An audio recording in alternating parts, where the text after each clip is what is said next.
We'll hear argument next in Case 09-11-12-1, J.D.B. versus North Carolina. Ms. Blackman. Mr. Chief Justice, and may it please the Court, J.D.B. was only 13 years old when he was taken out of his middle school classroom and escorted to a closed-door interrogation conducted by outside law enforcement regarding a matter that did not take place on school property. He was isolated from his family, who had already demonstrated an interest in this investigation and sought to shield him from the police. He was not advised that he was free to leave or free not to answer questions until he had already incriminated himself. The restrictions on J.D.B.'s freedom of movement, which existed because of his youth, were heightened by the manner in which this officer chose to conduct this interrogation, and the expected deference to authority figures, categorically characteristic of children, were taken advantage of by the manner in which this officer chose to conduct the interrogation. Ms. Blackman, I'm not clear on what you are proposing. Is there to be one different Miranda requirement rule for all minors? Or is there to be one for, 20-year-olds, 19-year-olds, 18-year-olds, 17, 16? This one's 13. Do we calibrate it that finely? Or do we just say, what would a minor, a general minor regard as restrictions upon his departure? Justice Scalia, what we are proposing is that the test be a court may consider age in determining whether a reasonable person in the juvenile I understand position. that. So you mean 15, 14, 13, 13 and a half, right?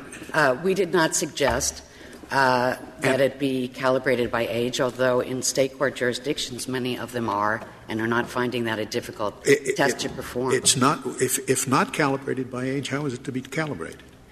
It is to be the exercise of reasoned judgment by the judge, taking into account common sense, our community experience. How is the law enforcement officer going into the confrontation going to know whether a judge is going to be applying a 15-year-old rule, a 13-year-old rule, or whatever? Well, clearly, in the jurisdiction in which he practices, he should be aware of the fact that a court utilizes that type of role, but we're not suggesting that that be done. What a court is examining is relative youngness, all relative of that boldness. Subsumed under the voluntariness rule? As this Court has frequently recognized, the voluntariness inquiry is more difficult for courts to perform than the Miranda custody one. And you have also recognized but at least that it's the court performing it, not the interrogating officer, as Justice Scalia's questions point out. The police officer plays a role in the voluntariness also, and the police officer must be assessing whether the circumstances may be giving rise to an involuntary confession. What about mental deficiency? If age should be one of the factors deciding whether the individual regarded himself as in custody or not, why shouldn't mental deficiency be so as well? Is there any basis in principle for not I mean, once you do this, don't you in effect say that it is a subjective inquiry whether the particular individual regarded him or herself as being in custody? Isn't that the basis of what you're arguing? No. No? Why is age different for mental deficiency, for example? Age is different because, number one, it involves restrictions on freedom of movement. So the circumstances of the interrogation are going to be understood and interpreted differently by a child than it would be by an adult. Secondly, we're talking about cognitive differences which exist between children and adults, which affects their perception and understanding. You could say both of those things about the mentally deficient. They may regard themselves as unfree to leave, and they have cognitive deficiencies. As far as I know, there hasn't been the recognition in the law that there is, as to children, that groups such as the mentally handicapped are unable to. Well, what about this test? which comes from three cases, the first being Berkemer, the second Stansbury, and third I'll tell you in a second. It is that those in considering a reasonable person for this purpose and avoiding subjective states of mind, you would look at objective circumstances known to both the officer and the suspect that are likely relevant to the way a person would understand his situation. All right? So both would be both mental illness and age, and I don't know, maybe whether you speak English, and a lot of other things would be relevant, provided they are things that are relevant to how a person would understand his situation and are known to both the officer and the individual. The third case, of course, is my dissent in Alvarez. Correct. But nothing in the majority conflicts with that I can see, except the holding. I thought I lost the case, but apparently it's up again. So I don't see why that isn't a perfectly good test. But if you're not going to support it, then I've got no support. Well, we're simply making the point that there's not necessarily going to be a floodgate opening. And we have No, but I mean what Justice Scalia was really asking is, do you favor something like this test that I read, which is open as to circumstance? Anything could fit in that blank, as long as both policemen and the individual know it, and it is relevant as to how he understands the circumstance, whether he's likely free to go or not. Conceptually, absolutely. Yes, thank you. Right. Even if you said no, you're pushing us there, because there's no basis for treating childhood any differently from these other factors. So basically you're saying Justice Breyer would call it objective circumstances. You know, whether you're mentally deficient, I would call that the subjective condition of the person being held in custody. And I don't think that's what we meant by the phrase objective circumstances. But you want objective circumstances to include the character of the person being held in custody, whether he's mentally deficient, whether he's schizophrenic, known to the police, whatever factors, right? Those are all objective circumstances. Your Honor, what we were talking about are a complex of characteristics which are unique to children, and that's what we're examining in this Ms. Blackman, what is complex about a juvenile investigator? That's what this police officer was. So he's investigating a juvenile for juvenile justice purposes. And I think there's hardly anything that could be more objective than that this case has child written all over it. It's an investigator who deals with children. The proceeding is going to be a juvenile proceeding. How can you not take that into account? It's just whatever these other factors may involve. But here it seems to me so graphic because this police officer dealt only with juveniles and he investigated juveniles. I agree completely. This officer was assigned the case because it had already been determined that a juvenile was involved. This is the population that he deals with on a daily basis. He certainly has a basis on which to assess how JDB's youth was factoring into this interrogation. And is it your point that he has to do something more than read the standard Miranda warning? Suppose he read the standard Miranda warning. End of case, as far as you're concerned? Obviously, his age would factor into whether there was a valid waiver. But, yes, he has got to Mirandize or otherwise. Well, but it doesn't follow from your theory that we have to change the warning. Not necessarily. I mean, some children will not understand Miranda warnings, just as some adults don't understand Miranda warnings. But children, nonetheless, have to be given the opportunity to be told of their rights so that they can at least have the opportunity to make an informed decision. Are you asking trial judges to make to do something that is realistic? Do you think — let's take a hypothetical trial judge who, let's say, is 60 years old and has an IQ that's at least an average IQ. And now you're asking this trial judge to decide whether under particular circumstances, let's say, a 14-year-old with an IQ of 85 would appreciate under particular circumstances that he or she was free to leave? Your Honor, A trial judge can really do that? State courts have been performing this analysis now for several decades, and they haven't indicated that they have difficulty doing so. And to the extent they must have greater imaginative powers then. What? They must have greater imaginative powers than I think I would have under those circumstances. Part of your question. You take a particular set of circumstances and the judge would say, if I were 13, I would not understand that I could go. However, if I were 15, I would understand I could go. Your Honor. Can you slice it like that? What we are talking again about here is relative youngness and relative oldness. I mean, the empirical data demonstrates to us that the older a child is to an adult, the more adult-like they are. The younger, the farther away they are from that. We need empirical data for that? Excuse me? We need empirical data for that? Empirical data does exist. To show simply that pointing that the out. closer to adulthood a child is, the more like an adult he is? I'm simply pointing out that the empirical data supports that. There are bases of Ms. knowledge Blackman, do from we which need the either judge imaginative powers or empirical data to know that when a 13-year-old is brought into a room in his school, taken out of class, 4 people there, 2 are police officers, 1 is an assistant principal, threatened with custody, that person is not going to feel free to take off and leave? We do not.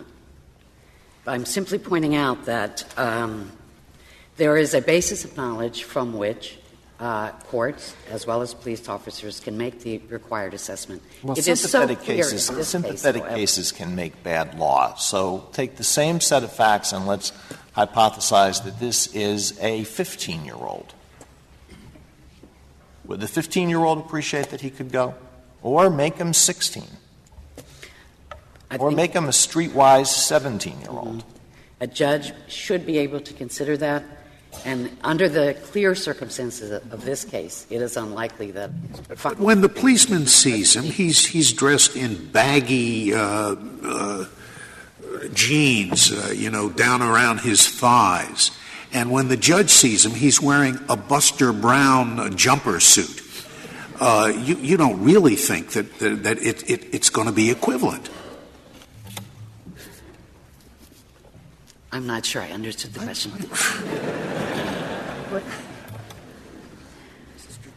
Yes. The whole point of the Miranda rule, I thought, was to provide clear, objective guidelines about what the police are supposed to do. And it seems to me that one of the difficulties with your rule, however clear it may seem in this case, but it does have to apply more broadly, is that's off the table. And now they're not only going to have to know, does this person understand it, but they're going to have to know it's not every one of these situations is going to be in school. They're going to have to guess how old the person is. And there are differences. Some 15-year-olds know a lot more than some 17-year-olds and so on. And the facts that you're concerned about all go into the voluntariness inquiry, which is still pertinent after Miranda. Why don't we just put those facts into that inquiry and say, look, we've got one strict rule, everybody knows it, you hear it on TV all the time. If you give the Miranda warnings, that part of it's done. It doesn't change the rule itself. I mean, the rule itself remains all objective circumstances relevant to the custody determination must be considered. What it's doing is taking this out of the reasonable adult standard, which by default is the only one that can be used. And so it's not going to be muddying the waters in the sense that it is something needed in order to promote accurate fact-finding. Would it be is it enough if the officers in this situation said, look, you're free to leave whenever you want, and then goes on? I mean, or do they have to think, now maybe a 13-year-old really doesn't think that's true, or maybe a 13-year-old really doesn't feel that he can leave if he's got the vice principal there and they want to talk. I mean, that is an objective circumstance that occurs in the course of an interrogation, which is very weighty in determining if custody occurred. So you think it would not even be enough if they told the 13-year-old, look, you can leave, but I want to ask you some questions, and the principal is there, and he thinks, well, maybe at 13 years, I'm going to get in trouble if I leave. It all depends on all of the circumstances which are arising during the course of the interrogation. But certainly advising someone that they are free to leave and advising them that they are free not to answer questions is almost half of the Miranda warning. And What if it is giving the parent tells them not to leave? What if the parent says, you go and talk to this police officer? If you did something wrong, I want them to know about it. Talk to the officer. Whether that would factor in depends, I think, upon whether they're acting as an agent of the police. Because what we're looking at No, they're not an agent of they're acting as a parent. All right? What we're examining is whether we've got a police-dominated environment and coercion in the situation and circumstances under which the child evaluates the. Are you answering my question? No, I'm not. Obviously, the specific factors that occur in the course of any interrogation will be considered, but our focus here is upon what the police officer must do. Would be one relevant factor that would be considered was that nobody called the parents? It is relevant in this situation because by North Carolina law, because a custodial interrogation was occurring, there was a requirement that a parent agree. How is that relevant to the Miranda inquiry? Might be relevant to the voluntariness inquiry, but I don't see whether you call the parents or not. Part of your Miranda right is not to have your parents called. What I understood the question was it relevant that a parent was not contacted? In this particular situation, yes, because that was going to create an independent basis upon which this statement wasn't going to be admitted. And is an additional reason why. Independent of what? Independent of Miranda. Well, right. That's my whole point. But that is an additional reason why police officers need to be aware of what the age is of a child that they are interrogating because of independent obligations arising out of state statute. So is your answer to Justice Ginsburg that no, the fact that a parent was not notified is not relevant to the Miranda question? It may be relevant to the voluntariness question. No, I believe it remains relevant to the Miranda question because the question is whether he is in custody. And maybe there's something different about being in a room with a juvenile police investigator and a assistant principal and being in that same room with your parents there. that is correct. Oh, so it's not just that they have to call the parent, they have to wait for the parent to show up. Because of state statutory requirements here, they were. Obviously, not every state has that kind of requirement. In this particular situation, there was a requirement of parental presence. That's not pertinent to the federal law question on the Miranda warnings. I understand that, but I'm just explaining that independent bases may arise for which an officer has to be aware of the age. And given that, we're not imposing additional burdens. These are things that police officers have to be considering. What if the age of the person being questioned is unclear? If the interrogation is occurring under circumstances where the officer should have known, then I think the burden remains with the officer to consider this. And well, suppose the person shows an ID and it shows the person is 19 years old and the officer looks at him and he says, well, this looks like a pretty young 19-year-old. If there is no way to verify the information that the child is giving, then the officer accepts the ID as being the age of the child that he is interrogating. But what if, under my example, what if the person looks like a minor but has an adult ID? I think does the officer have an obligation to look behind that? Or the other way around, the person says, I'm 15, and the officer sees that this person has a pretty heavy beard and the officer has to proceed on the basis of his observations. I mean, objective circumstances are things that are readily apparent. There can be circumstances which tell the officer that, in fact, he is dealing with a child, either the setting, the appearance, the contact with parents, and so on. Is there a good faith? If there is no reasonable basis upon which the officer could discern that this is a child, if he has no reason to know, then the rule that we are asking to be put into effect would not apply. Does a good faith mistake make it okay? If, the officer in good faith believes that it's not a minor and and proceeds accordingly? Yes. I mean, what we would be assessing is, are the circumstances clear such that the officer should have known? And if they simply could not ascertain it, then the rule that we're asking for would not apply. The way you phrase the question, you say, whether a trial court may consider a juvenile's age in the Miranda, to make the in-custody Miranda determination.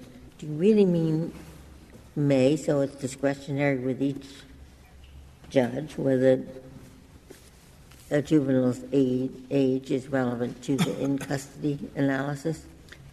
No, it is must. As with any objective circumstance, the court has to take it into account. And we can't be relegating some to a discretionary review and others to mandatory review. So, yes, if a child is involved in the case, then a court must take that into account to determine if there's custody. Are you saying, going back to the hypothetical that some of my colleagues posed, police officer comes across an individual, looks older, looks younger, doesn't know, and just engages that person and says, come over here and let's talk for a second. Is the officer required to ask the age? It's a simple enough matter, but no. But I think that So the if they're not circumstance that you're required- describing is a Terry stop, where Miranda is not coming into Perhaps effect at all. not, but if it's outside a school corner, no reasonable suspicion, just says, come over here, kid. Is he supposed to ask the age to see if he's 19 or 18 or 17? We're not in a custodial interrogation setting, I think, in your question, and so Miranda is not coming into play at all. But, I mean, this is It is, a matter. because it's a stop with no reasonable suspicion. And the kid comes over, and the officer stands him there and continues to talk to him for half an hour. If there is a custodial, if we have restraint on freedom of movement, which is rising to the degree of a formal arrest, it's a simple enough matter to ask. So why don't we go back to the test that Justice Breyer suggested, which would answer many of the hypotheticals here, Yes. that the objective fact is what is known to both. What is known to both. That way you don't get into what the 13-year-old is thinking inside himself or not, because that then becomes subjective. You don't go back to what others might think are special characteristics or subjective characteristics. You go to what's known, what's an objective factor known to both. Yes, but I think that we can't be encouraging willful blindness either. And so, if an officer encounters someone at a facility where only children would be, for example, like an elementary school or juvenile I think that's detention facility. that's different. I mean, you can tell the difference between a 9-year-old, I think, and an adult generally. Indeed. And I'm hard pressed to think that anyone would believe that if you took a 9-year-old out of his classroom and the assistant principal walked them into a room and said, these guys want to talk to you, that 9-year-old would think he's free to leave. I agree. All right? So objectively, that's a fact known to everyone, that it's a 9-year-old. Correct. Correct. There have been a lot of questions that sort of presupposed that we are doing a subjective inquiry, and I think nothing could be farther from the case. What we are I not guess part of doing my problem is it's just, in some respects, hard to put the Miranda in the context of, let's say, a 13-year-old at all. It may be, but Miranda warnings say, you have a right to remain silent. Anything you say from these against might terrify the kid just to hear about it. I'm just wondering how the Miranda warning works here anyway. The school is in loco parentis. It has certain obligations and privileges with respect to the student. Well, Miranda is the only procedure to date that anyone uses. And constitutionally, everyone is entitled to some advisement so that they can make an informed choice. I mean, whether there should be a more simplified or different Miranda warning for children is an issue for another day. But we can't simply say we're not going to do anything. We are not going to tell these children that they don't have to cooperate with the state in building a case against themselves. Could I go back to an earlier question? Is it your argument that age is the only objective individual characteristic of the person being questioned that must be taken into account, or are there other objective characteristics of people being questioned that fall into the same category? I think that one's status as an inmate, for example, can be characterized as objective, and certainly that is being taken into account because inmates share that same baseline restriction on freedom of movement that children do. And so this court in Schatzer, for example, characterized it as what would the reasonable person in the inmate's position have understood as to his freedom of movement. So, yes, I mean, there can be other objective circumstances individual to the person, but what still are not they? I don't want to use up your rebuttal time, but what are they in addition to age for people who are not institutionalized or in school or in an environment like that? What falls into the same category as age? I think that's for other litigants to press upon this court upon proper records with input from experts as to whether it relates to the special susceptibilities of children, how cognitively different they are, which is affecting their perception and judgment of what's going on about them. And those are questions for another day. If there are no other questions, I'd like to reserve my time. Thank you, counsel. General Cooper.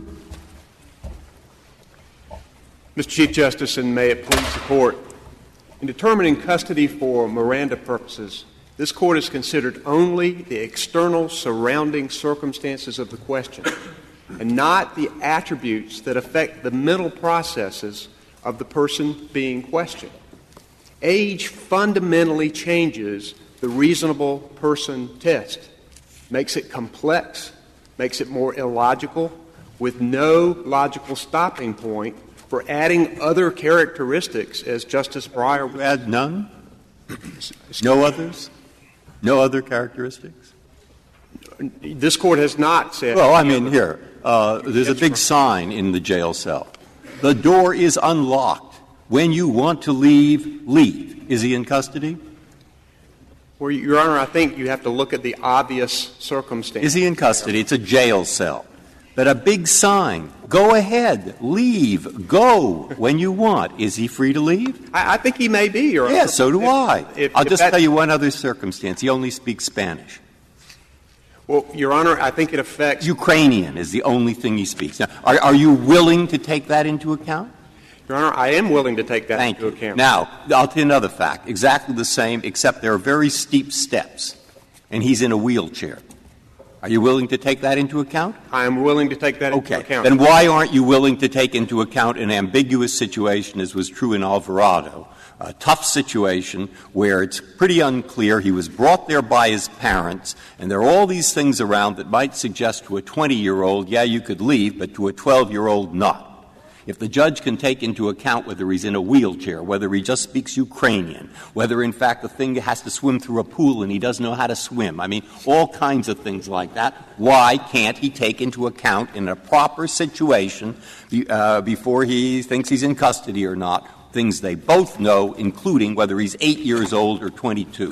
Your Honor, because those are obvious circumstances that everybody agrees. And it's obvious whether he's 8 years old or 22, too, I'll tell you that. The problem is, Your Honor, you have to think like an 8-year-old or think like a 15-year-old in order to determine the situation. Right, and you have to think like a Ukrainian speaker or think like a person who knows he's in a wheelchair before you know he can't get up those steep steps. I think so what is exactly the difference? The difference is with the Ukrainian is that you look at whether the knowledge was actually acquired. And if he speaks Ukrainian, then everyone knows that the knowledge was not acquired.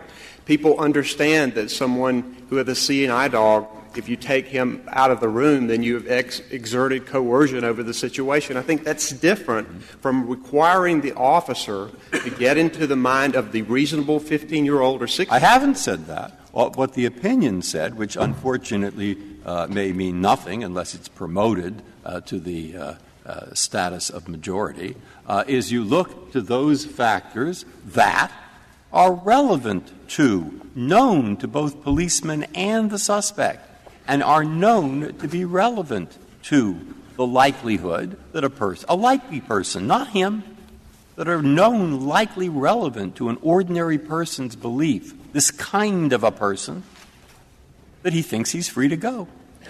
That's all. What's wrong with that? I think that's right, Your Honor. And age, well, if it's right, then you... No, age is an objective fact. But what they're asking us to do is to use the age in a way where you're having to figure out what that person would think. And they're using age as an overgeneralization for compliance. There are lots of groups that would be naturally more compliant, mentally challenged people, seniors in rest homes. There are all kinds of people who would be more compliant. But compliance doesn't necessarily equal coercion. But you know the sentence I'm referring to in my dissent, presumably, we hope, when I set forth the test, which was not accepted. Some people don't read dissents. He may not have read it. I live always in hope. I'm aware of it. It was a very well-worded dissent. I mean, the thing about known to both and relevant to a likely belief as to whether he's in custody or not. Now, are you willing to accept that as a proper statement of the law? I'm willing to accept that, Your Honor. Fine. Yeah. Well, then. But I don't think it includes age in the way they want to use it in this particular situation. What do you mean by use it in this situation? This is a middle school. This is an officer who deals only with children.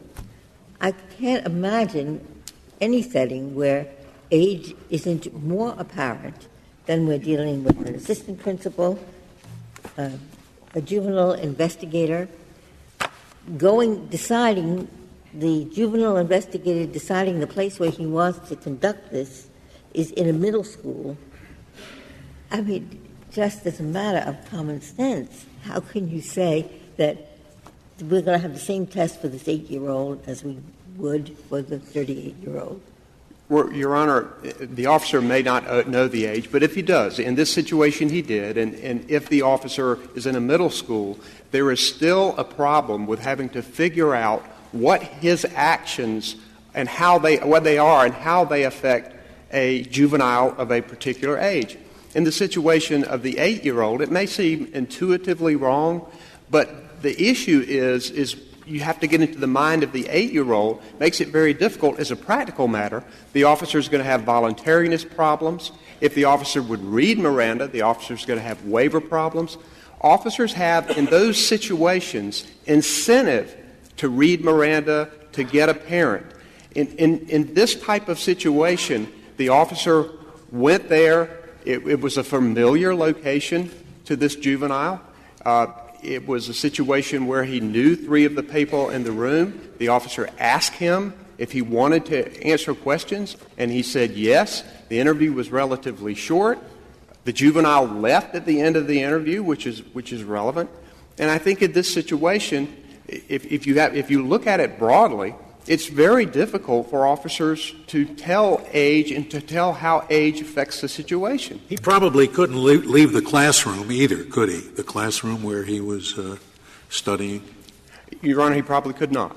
So the additional coercive effect of not being able to leave probably didn't make a whole lot of difference. He knew he was stuck where his parents had put him in the school. And if the school sent him to a classroom, he had to be in the classroom. And if the school sent him to a place where he could, if he wished, voluntarily speak to the police officers, he had to be there. Well, I think that's right, Your Honor. I think you look at the school setting. We look at what is the normal school setting, just like we looked at the normal prison setting. He's in class. All the children are around him. This 7th grader was marched by the school security officer, taken away from his peers, from his class, from the gym, and put in a room with a closed door with the assistant principal. That is not a normal part of the school day. That's not where he is required to be. Well, Your Honor, I think feeling free to leave somewhere is not the entire test for custody. There has to be a restraint on freedom to the degree associated with the arrest. And I think that's pretty clear from the Berkemer case. But you say associated with a reasonable man, and when we construct the reasonable man, you're asking me to think of a 25-year-old sitting in the 7th grade social studies class. Well, Your Honor, I think That's a little hard for me to imagine. Well, a reasonable person is one of ordinary reason and intelligence who knows what custody looks like, essentially, and is informed by 45 years of case law. If you have someone who is very young, if you have someone with any other kind of disability, the voluntariness test is there. It considers age significantly in determining whether a state Excuse me, haven't we repeatedly said that it's going to be very difficult for a defendant to show that his confession was involuntary if there was no Miranda violation? Isn't the entire purpose of Miranda and its requirement because there was a belief that it wasn't that voluntariness was not good enough because it was such a high bar to secure the privilege against self-incrimination? Well, Your Honor, I agree with that, but the voluntariness test was complex because you did consider so many factors. So the Court lifted the Miranda test out of the voluntariness test, made it an objective test, a prophylactic one, clearly a different test. That doesn't answer my question. If we've said if you're not in custody, it's going to be nearly impossible for you to show that your statement was involuntary, are you now accepting that with respect to age, because a 9-year-old may not feel free to leave, as opposed to a 13 or 14-year-old, that somehow we should instruct courts that age really needs to be stepped up in the voluntariness test? Well, Your Honor, in voluntariness, you don't necessarily have to have custody to prove that a statement is involuntary. And of children who are particularly young, that will come into play significantly. I think you don't have to get into turning Miranda upside down. So are you happy with the rule that says, no, not in the objective Miranda test, but yes, age should be elevated as a prime consideration in the voluntariness test? Well, Justice Sotomayor, I think it is already a significant factor in the voluntariness test. And I think particularly for young children, I think you're going to see that continue to occur. General Cooper, I'm not sure how I understand that I understand how this would be turning Miranda upside down. Miranda is already an incredibly complicated test about when those warnings need to be given. Right? So there are all manner of circumstances which go into the determination of whether a person would feel free to leave, whether a person would feel as though he were in custody. 1,000 things, how many people are in the room, how long the interrogation is, where the interrogation is, the particular circumstances of the interrogation. So this is not a bright-line test. And all that we would be doing here would be adding an additional objective factor to an already multifaceted inquiry. Justice Kagan, admittedly, sometimes Miranda has gray areas because you do look at a combination of factors, but it's informed with 45 years of case law. And officers now have a pretty good idea as to what combination of factors constitute custody for Miranda purposes. What age does is now we're going to have to go back in and reassess all of those combination of factors through the eyes of a 13, 14, 15-year-old, 16-year-old. It's going to be case law that's going to take. Why is that? I mean, we've seen two cases that seem like blue moon, once in a blue moon. Alvarado was an odd set of circumstance. And what is the terrible thing, the awful thing that has to happen if the officer isn't sure whether this individual thinks he's in custody or not? Suppose the officer just isn't sure. What terrible thing happens? Well, Your Honor, what is the answer to that question? Well, you over-Mirandize. You Mirandize when it's not necessary. The terrible thing that happens is you have to give him a Miranda warning. Well, now that is the terrible thing. Now, why is that a burden on the criminal justice system that sometimes in ambiguous circumstances, or because this kid is very young, he might not understand it quite as well, and the officer sees that, the kid sees it, and so the officer has to give him a Miranda warning? Your Honor, now, what happens to destroy the criminal justice system? As you can see from my overstatement, I tend to suspect nothing, but you tell me what. A lot.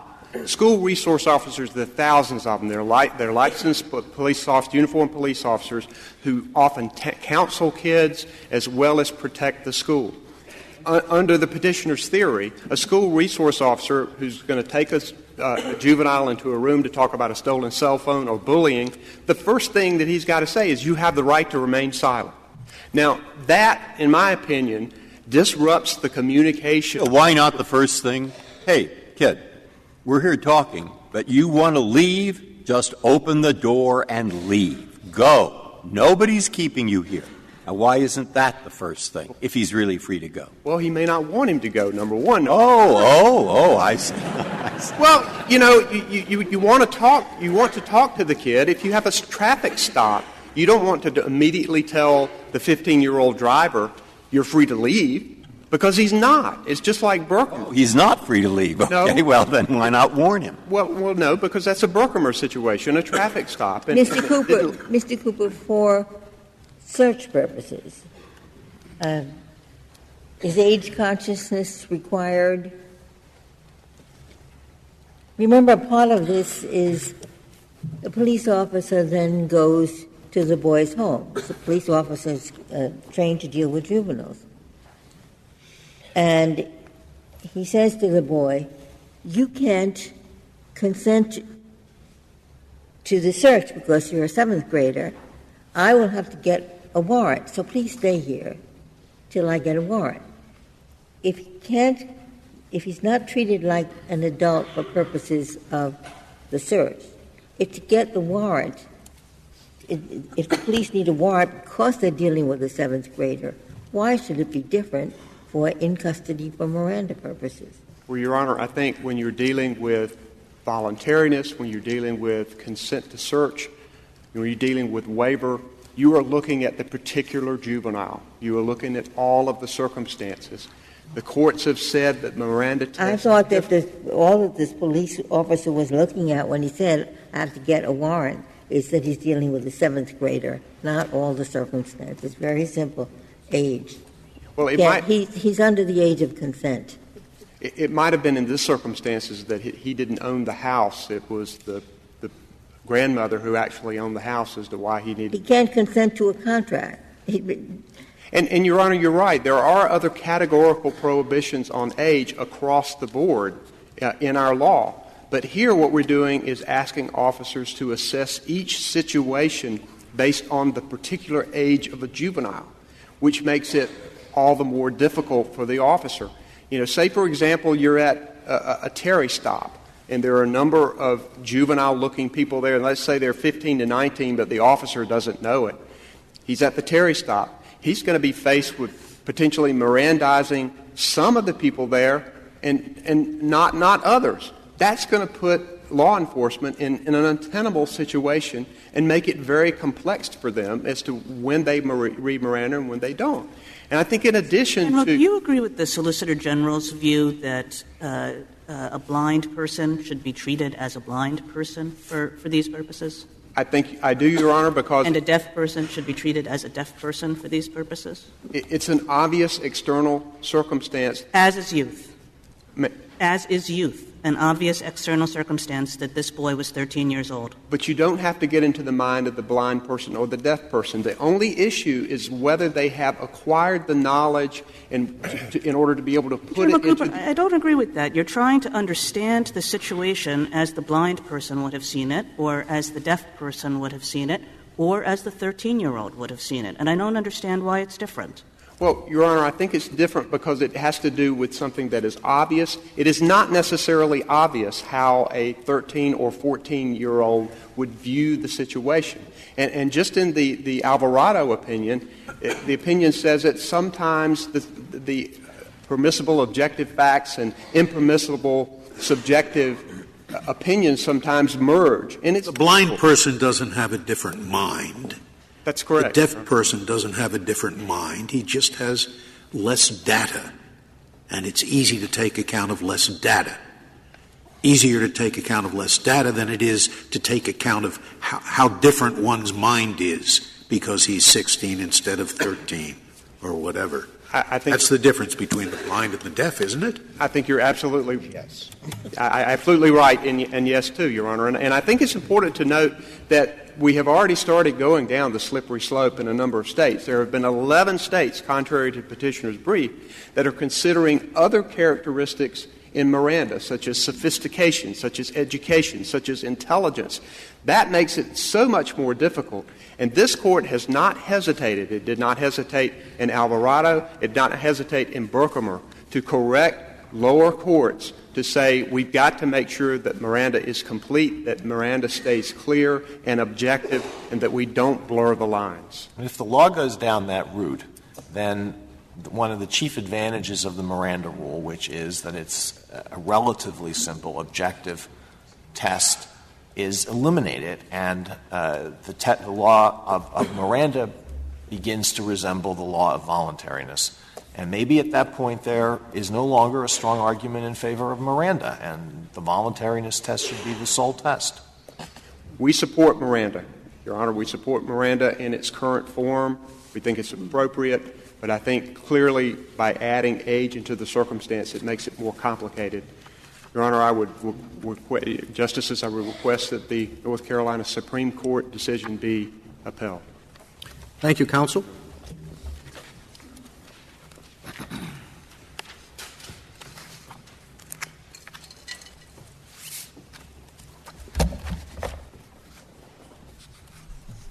Mr. Feigin. Mr. Chief Justice, and may it please the Court. There are three primary reasons why age should not be a factor in the Miranda custody test. I think the most important one is this. The only statements that are going to be suppressed under petitioner's rule that wouldn't already be suppressed by existing doctrine are statements that, first of all, the prosecution has carried. I'm sorry. I just said the only statements that could be suppressed, I just didn't hear. The only statements that are going to be suppressed under petitioner's rule, which would take age into account, that aren't already going to be suppressed under existing constitutional doctrines are statements that, first of all, the prosecution has carried its burden to prove are voluntary under a voluntariness test that already takes age into account, and second of all, are given under circumstances that don't otherwise meet the definition of custody, that is, formal arrest or its functional equivalent. I think that's a relatively small and not a particularly problematic category of statements, and I don't think it's worth complicating the Miranda rule in order to make sure that those statements are suppressed. Why? Maybe you can explain this to me, too. You have a blind person there. Everyone, you don't know how blind. He's somewhat blind. Deaf person. How hard of hearing?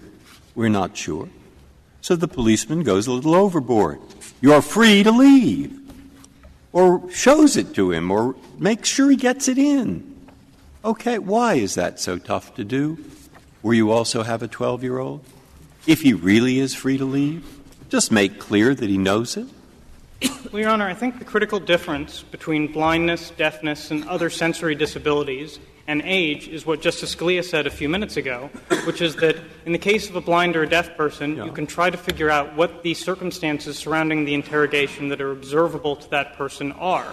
But that's all we're doing with the young person. And in fact, most of us, many of us, have a great deal more experience understanding the world through the eyes of a young person, our children perhaps, than understanding the world through the eyes of a severely sensory-deprived person. We're asking the exact same thing in both contexts. What is this person think? What is this? What are the objective circumstances appear to a person in this situation? Well, Your Honor, I don't think you're doing the same thing, and I think it's easier to put yourself in the mindset of a person with a sensory deprivation than a person of a particular age, and let me explain why. For a person with a sensory deprivation, like in Justice Breyer's example of the sign that someone can't read, I think it's very common and easy for officers and courts to figure out how they would react to the situation if the sign simply weren't there. With age, what you're asking perhaps a 45-year-old officer to do, or in Justice Alito's example, a 60-year-old judge to do, is to put them into the frame of mind of a person that they haven't been for 32 years, or 45 years. And I don't think that's a very easy inquiry to ask officers or courts to make. I think this is really going to complicate the Miranda rule by asking them, A, to do that, and B, because there are going to be many cases, unlike this case, where it's not going to be apparent to the officer what age the suspect is. One thing that comes up fairly commonly in many jurisdictions is that an officer will stop someone do a traffic stop, someone on the road. The person will claim not to have their ID, and it'll turn out the person is 14, and they'll give the name and birth date of an older sibling. And there's simply no way for an officer in those circumstances to know what the age of the suspect is. If we limit it to when the age is known, if we limit it to this is an officer who not only knows he's dealing with a seventh grader, but he decides the venue for the questioning is going to be a room in the school. I mean, it's not a mystery. It's not a guess. He knows he's dealing with a seventh grader. He sets it up to we ignore what the investigating officer knows. The investigating officer knows he's dealing with a child. Well, Your Honor, I think there are sort of two parts to your question. Let me deal first with a rule that would only apply when officers know the identity, know the age of the suspect. I think that rule would be easier to apply than the rule that petitioners are suggesting and would mitigate some of the damage. But first of all, it doesn't solve the critical problem of asking officers who aren't themselves 13 to think like someone who is 13. And second of all, I think for reasons that I think were apparent during the argument by my friend on the other side, that rule might easily devolve into a should-have-known test. And officers simply aren't going to be able to deal with that. Yeah, the officer doesn't have to think like a 13-year-old. He has to think the way a 60-year-old judge would think a 13-year-old thought. Right? That's right, Your Honor, and it may depend which particular 60-year-old that judge. Isn't, to me, anyway, that's not the question. I don't think anybody's asking anybody to think like anything else. All it is, when you face a younger child, and he is free to go, and you mean he's free to go, you just sort of err a little bit on the safe side and make sure he understands it. That's all. Nobody has to think like anybody. All they have to think is, let's err somewhat on the safe side. Now, why is that tough? Well, Your Honor, I think that the main problem here is that it's going to create more confusion for officers because it's another factor they have to put into the test. Why don't we require Miranda always? Is there any harm in requiring it always? It's always easy to do. Why don't we require it all the time? Could you tell us why it makes a difference?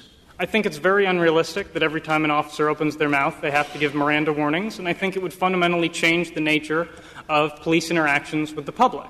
The courts, and the other reason the Court has never required it is that voluntary statements, the Court made clear in two cases last term, again, Maryland v. Schatzer and Bergwies v. Tompkins, are a good thing. And their voluntary confessions are a good thing. They're very helpful for law enforcement. And there's no reason to — I'm sorry. Do you think that a person with Down syndrome, that should be taken into account in this inquiry?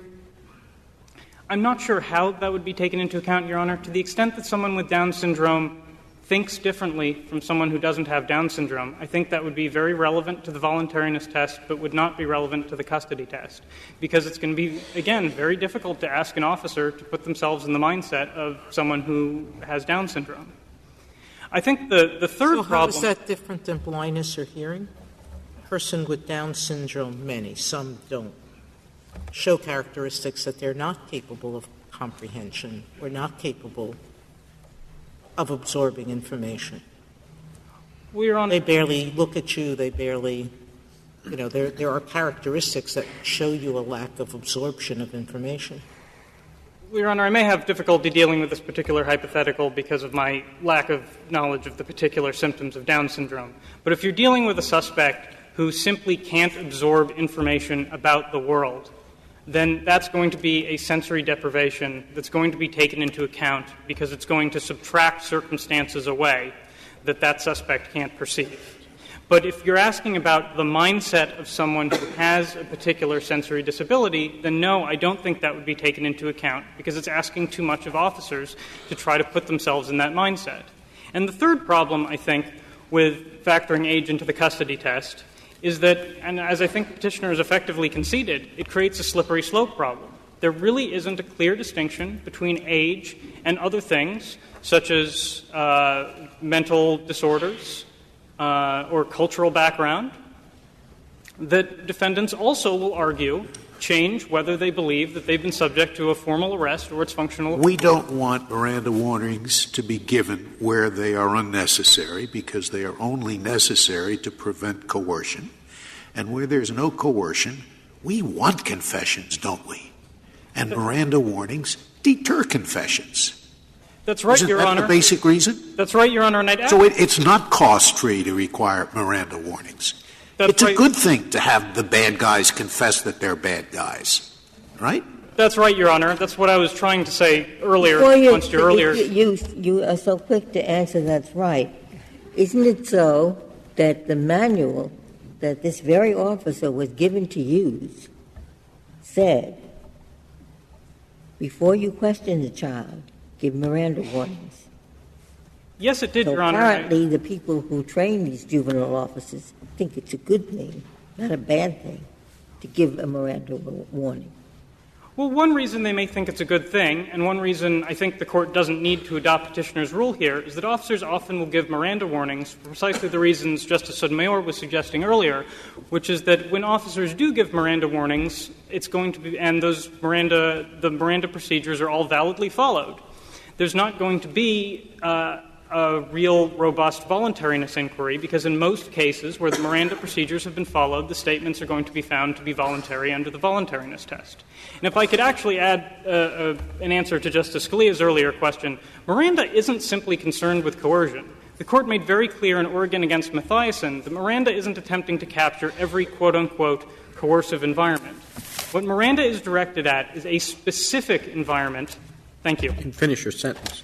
Specific environment, namely custody, which is defined as a formal arrest or its functional equivalent. Thank you. Thank you, counsel. Ms. Blackman, you have 3 minutes remaining. I think what's very odd in this case is that the only party that didn't consider JDB's age was the courts. I mean, it was clearly being taken into account by Officer DiCostanza, and JDB was fully aware of his own age.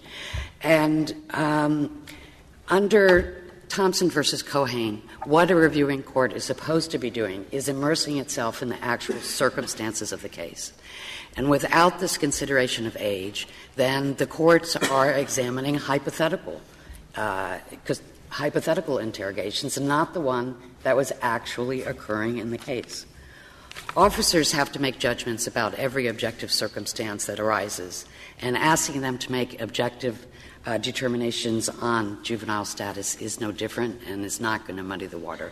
I think, as Justice Kagan pointed out, custody is a very difficult issue. It's not subject to bright-line rules. But we can't be defining it in such a way where we are requiring these children to be someone that they never could be, and that is reasonable adults. If our goal here is to ensure reliability of fact-finding, reliability